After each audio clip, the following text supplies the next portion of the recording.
Bien-aimés dans le Seigneur, une fois de plus, bonjour de vous retrouver cette semaine encore dans le cadre de notre programme d'études de l'école du sabbat. Chaque semaine, nous sommes parvenus à la 13e leçon du deuxième trimestre 2024 dont le titre est le triomphe de l'amour.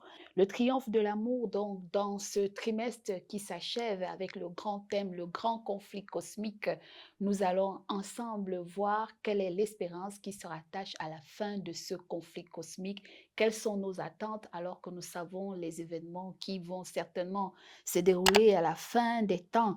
Alors que le retour de Jésus-Christ, certainement, est le message d'attente et d'espérance pour beaucoup de croyants. Pour aborder cette leçon comme toutes les autres semaines, nous avons encore une fois de plus notre frère Janvier qui est parmi nous. Bonjour Janvier. Bonjour, bonjour madame. Alors, et également le frère Innocent, un habitué de ce plateau. Bonjour Hmm. Innocent. Bonjour Florence.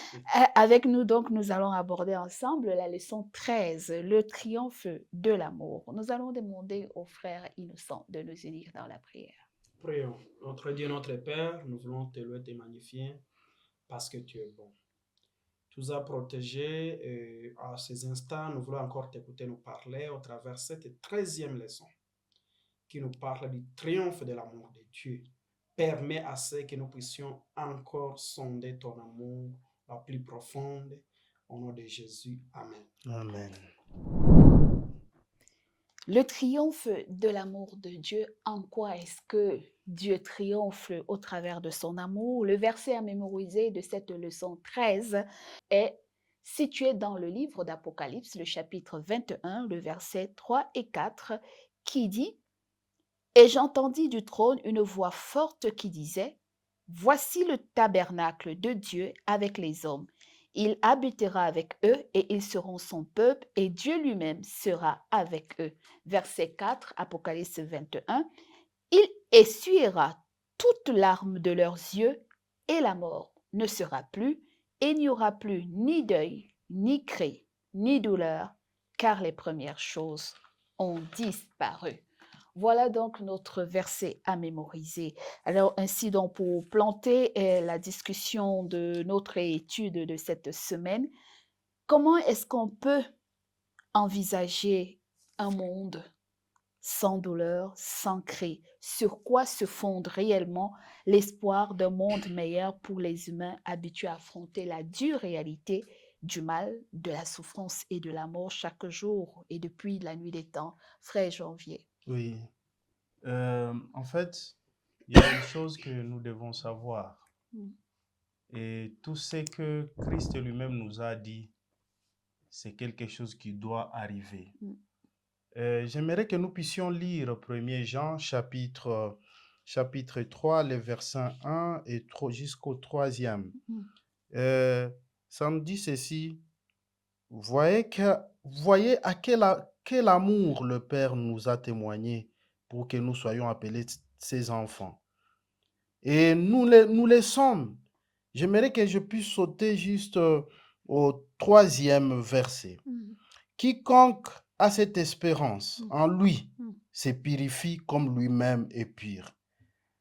Quiconque, bien-aimé, je vais lire le verset 2. Bien-aimé, nous sommes maintenant enfants de Dieu. Et ce que nous serons n'a pas encore été manifesté. Mm. Mais nous savons que lorsque cela sera manifesté, nous serons semblables à lui parce que nous le verrons tel qu'il est. Mm. J'aimerais que ce verset-là soit que chacun puisse s'en approprier. Cela prouve qu'il y a un temps où ce que nous sommes aujourd'hui, jusque-là n'est pas encore arrivé. Mm. Mais ce que nous serons est en train de venir alors. Et c'est ce qui doit être notre espérance. D'accord. Autrement dit, est-ce possible de croire à l'existence, à un monde à venir où il n'y aura pas de souffrance, pas de maladie, pas de mort, frère Innocent? Oui, merci beaucoup. J'aime l'approche qu'a utilisé les concepteurs de la leçon. Vous voyez, quand nous avons évolué avec les différentes leçons, c'était des leçons qui parlent des conflits, qui parlent des souffrances, Mais au moins en concluant, en étant à la dernière leçon du trimestre, il nous donne une leçon remplie d'espérance. Et je voulais que cette leçon soit une dédicace pour tout un chacun, pour nos téléspectateurs. C'est une leçon remplie de l'espoir. Et la leçon dit le triomphe de l'amour de Dieu. L'amour de Dieu se renferme au souhait que quiconque croit à cet amour ne périsse point, mais qu'il ait la vie éternelle. Jean 3,16. Très bien. Lorsqu'il a donné son Fils unique. Alors, espérer qu'il y aura un monde meilleur, nous croyons à la parole de Dieu. J'aime ce verset, le 4e verset qui nous dit de l'Apocalypse 21, le verset mémorisé par Tibet qui dit « Il essuiera toutes les larmes de leurs yeux. Et l'amour ne sera plus. Il n'y aura plus ni deuil, ni cri, ni douleur, car les premières choses ont disparu. » Je crois, lorsque nous voyons les mots qui sont là, l'endroit où il n'y aura plus mort, l'endroit où il n'y aura plus ni deuil, l'endroit où il n'y aura plus ni cri ni douleur. C'est ce qui renferme tout ce qu'il nous faut de la peine sur cette terre. Et donc, nous espérons à ce monde meilleur. Voilà, justement, parce que dans l'espoir de ce monde meilleur, on se pose vraiment la question, parce que l'humain est habitué à la douleur, à la souffrance. Nous avons des générations de familles, de parents qui n'ont connu que cette douleur et cette souffrance.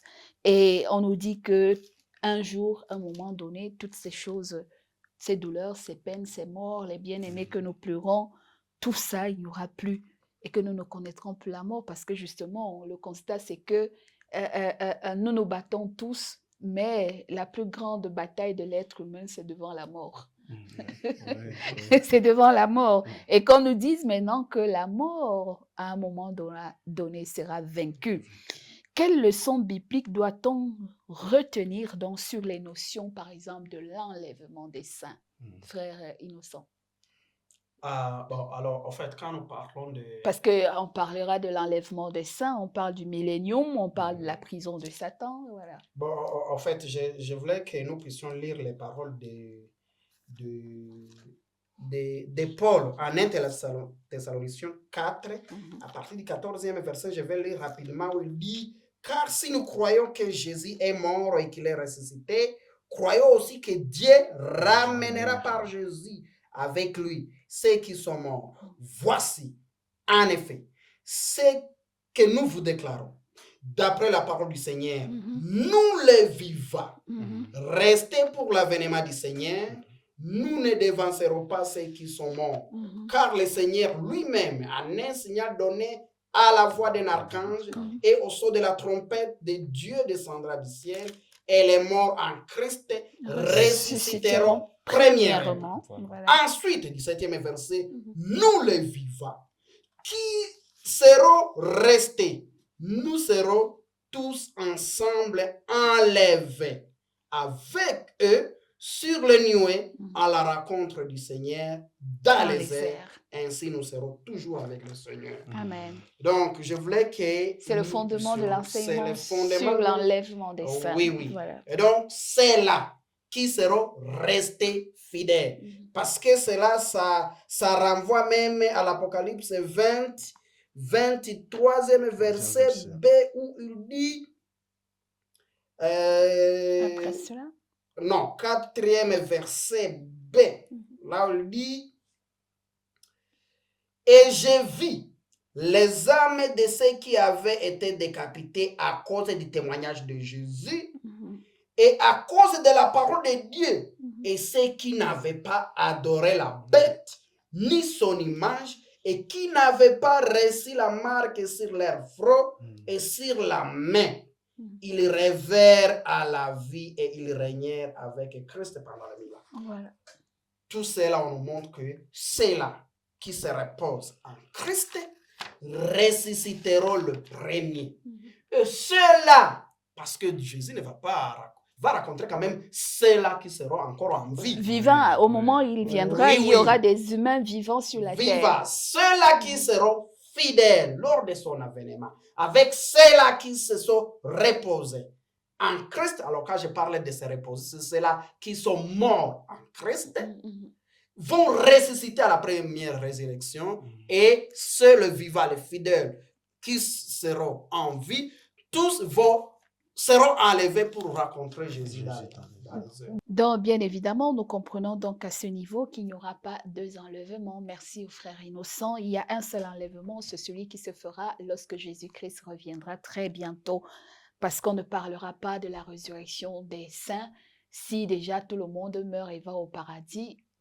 À quoi servira donc à Jésus de revenir prendre encore les morts ressuscités alors qu'ils sont déjà au paradis et au ciel? Donc, ça veut dire qu'il y a un seul enlèvement, c'est celui qui se fera le jour où Jésus reviendra très bientôt. Donc, l'espérance que nous attendons pour notre restauration.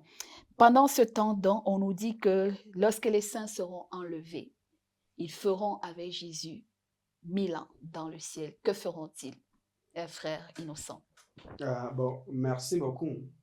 Quand nous lisons Apocalypse 20, et 4e verset, et on nous dit, et je vis des trônes, et à ceux qui s'y assurent fit donner le pouvoir de juger. Et j'ai vu les âmes de ceux qui avaient été décapités à cause du témoignage de Jésus et à cause de la parole de Dieu, et de ceux qui n'avaient pas adoré la bête ni son image, et qui n'avaient pas reçu la marque sur leur front et sur leurs mains. Ils rêvèrent à la vie et ils régnèrent avec Christ pendant 1000 ans. Pendant les 1000 ans. Ça sera une période où les saints seront en train de juger. Juger comment? On sera en train de voir telles personnes, on les voyait à l'église, fervent, mais il est où on ne les voit pas. Et Jésus sera en train de montrer la réalité. Voilà ce qu'il était au vu de tout le monde, mais voilà ce qu'il était en cachette. C'est par là, ça sera une période où les gens, les fidèles, seront en train de comprendre en réalité que Dieu est un Dieu miséricordieux, est un Dieu juste et équitable. Voilà, juste et équitable. Donc, en fait, ce ne sera pas comme un jugement en tant que tel, mais c'est une revision des états de chacun, de ceux qui ne sont pas avec les rachetés au ciel. Que sont-ils devenus? J'étais avec mon épouse sur la terre, mon enfant, mon parent, et nous étions tous des croyants, entre guillemets. Nous adorions certainement chacun à sa façon, mais pourquoi tel n'est pas au ciel?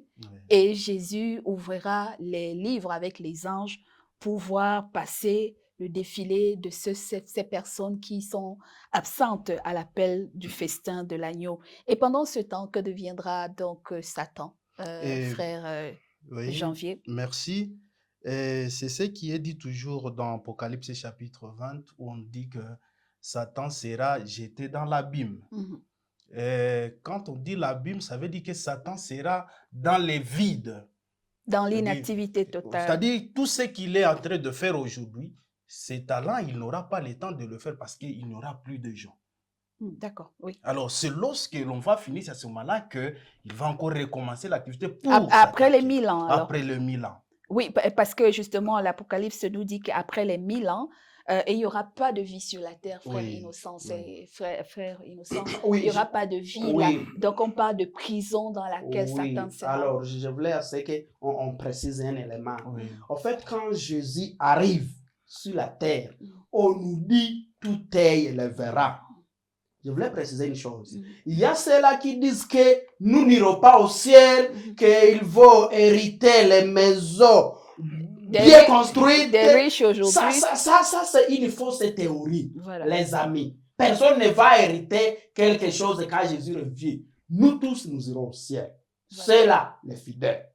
Deuxième Et, courant. et les méchants, que deviendront-ils? Oui, je vais revenir par là. Mhm. Deuxième courant. Il y a ceux-là qui disent non, écoutez, on ne va pas aller au ciel, que ça sera la transformation de l'esprit, que quand on dit que nous allons rejoindre Jésus dans les airs, que maintenant que ceux-là qui sont au pôle nord ou au pôle sud, ça sera comment? Non, mon frère.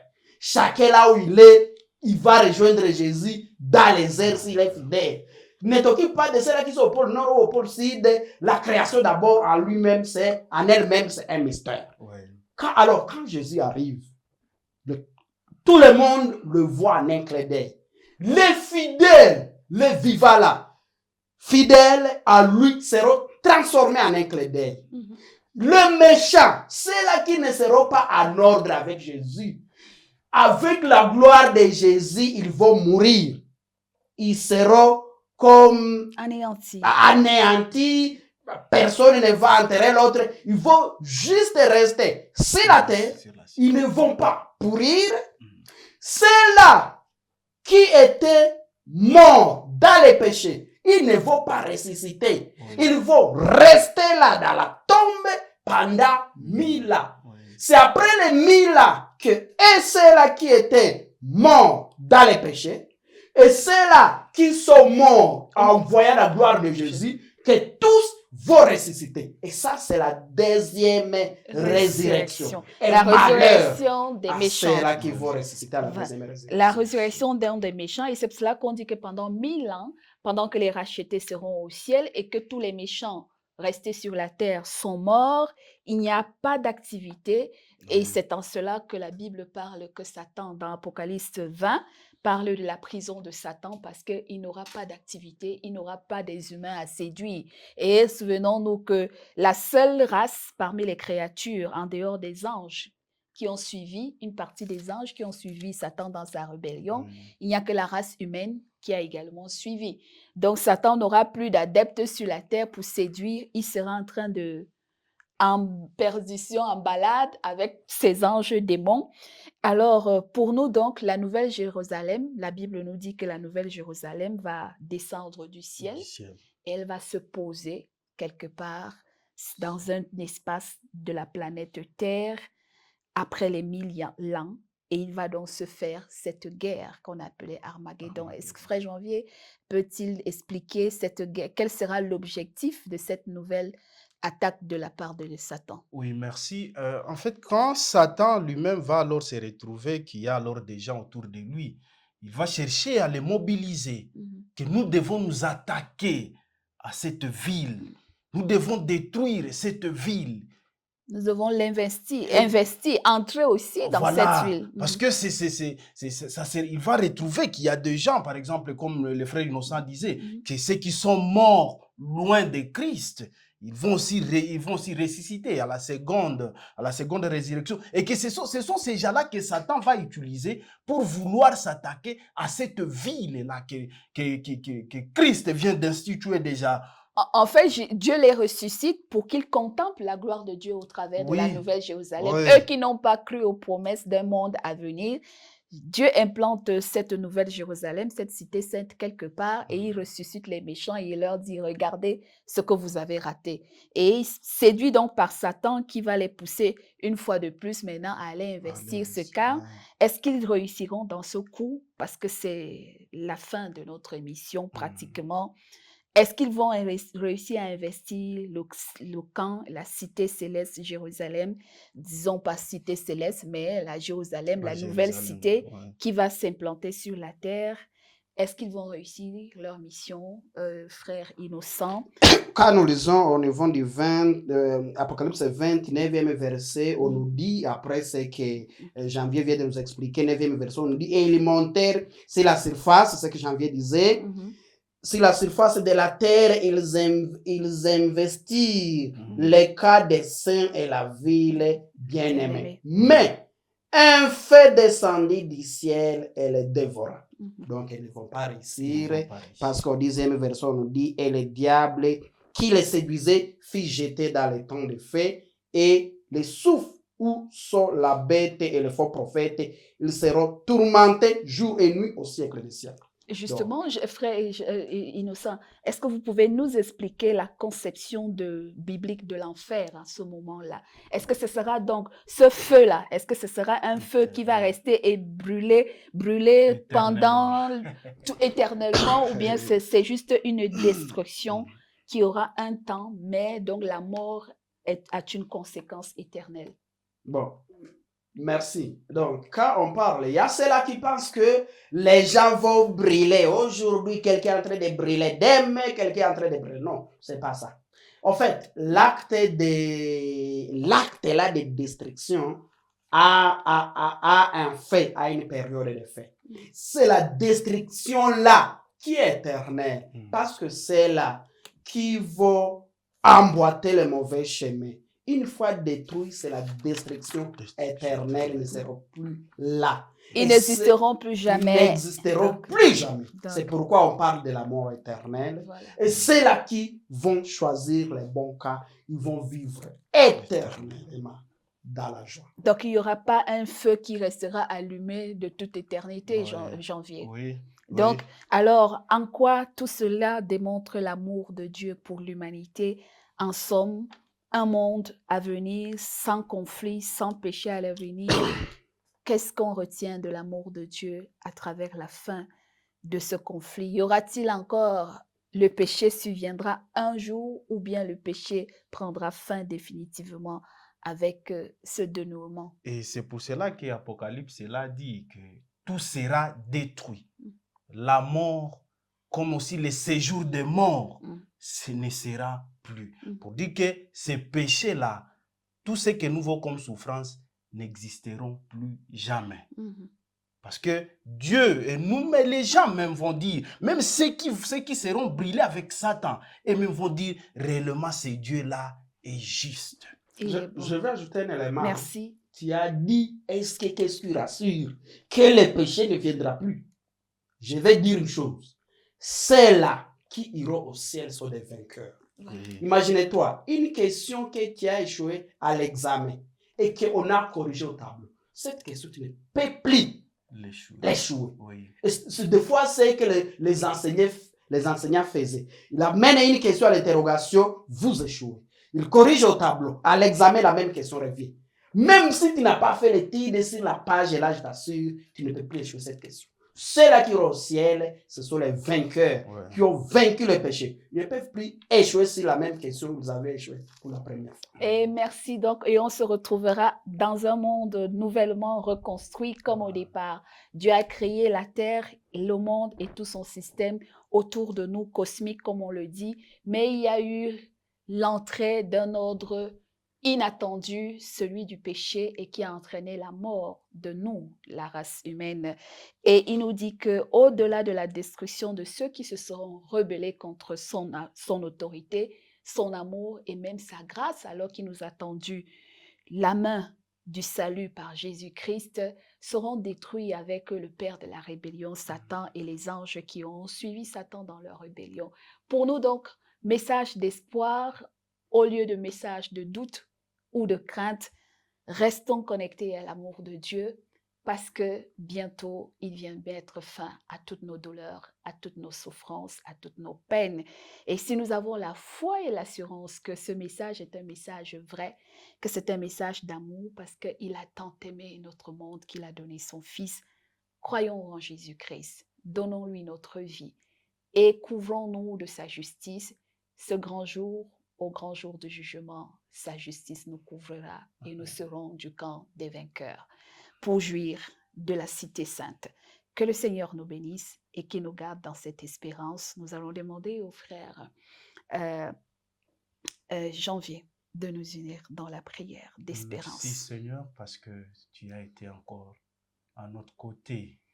Merci de nous avoir conduits du début jusqu'à la fin.